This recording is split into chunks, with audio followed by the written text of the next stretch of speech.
Sikuwa nataka hivyo, si ndio? Ulikuwa nataka hivyo na kuuliza. Hivi wewe mwanamume, haujui barabara paliko?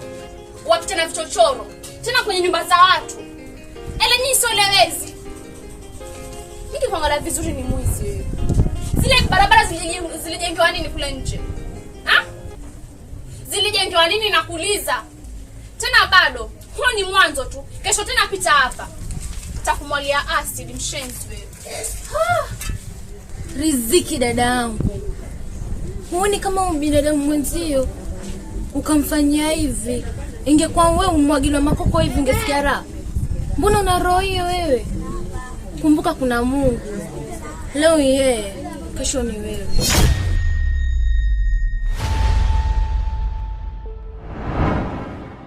Kwa Mungu wamjua wewe. Bado wewe. Na wewe, Karagosi, shururua, sita kukuona hapa. Angalie. Sawa. Lakini naomba ufahamu kwamba sio kila tabasamu linaashiria ishara furaha. Hapana. Wengine wetu tumehifadhi maumivu makali sana kutoka katika nafsi zetu. Na pia neno samahani hutumika baina ya watu wawili waliotofautiana kifikra. Kama kosa langu ni kupitia hivi vichochoro, ndio kaamua afadhali unifanyie huu nyama wote, nakuomba unisamehe.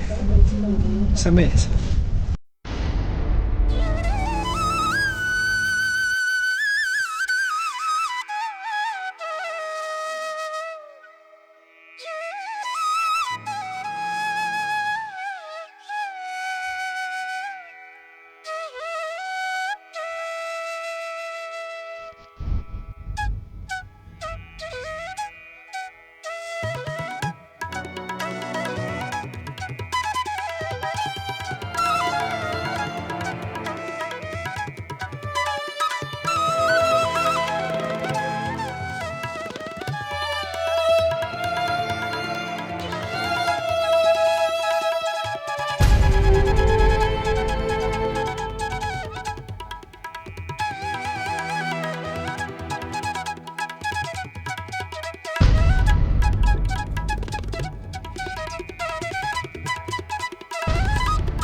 Mbona nini?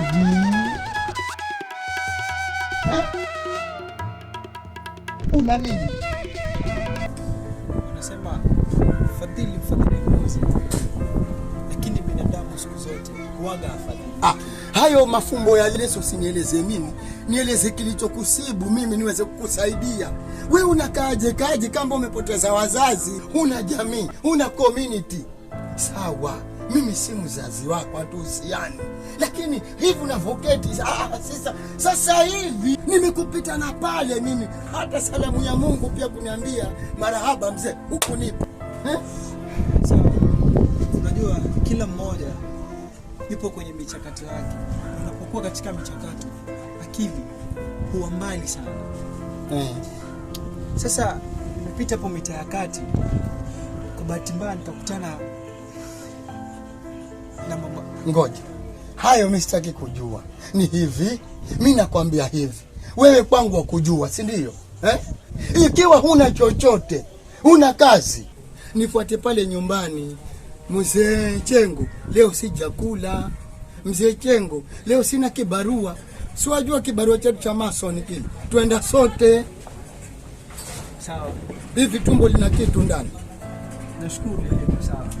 Ila ningependa tu kukuacha na maneno kadhaa. Sio kila binadamu amejaliwa utu. Asante sana.